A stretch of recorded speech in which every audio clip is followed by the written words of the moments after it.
गरुडगमन तव चरणकमलमिह मनसि लसतु मम नित्यम्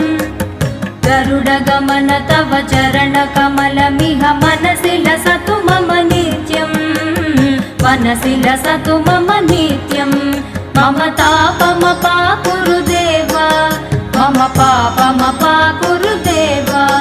मम तापमपाकुरु देव मम पापमपाकुरु देव जलजनयन विधिनमुचिहरण मुख विबुध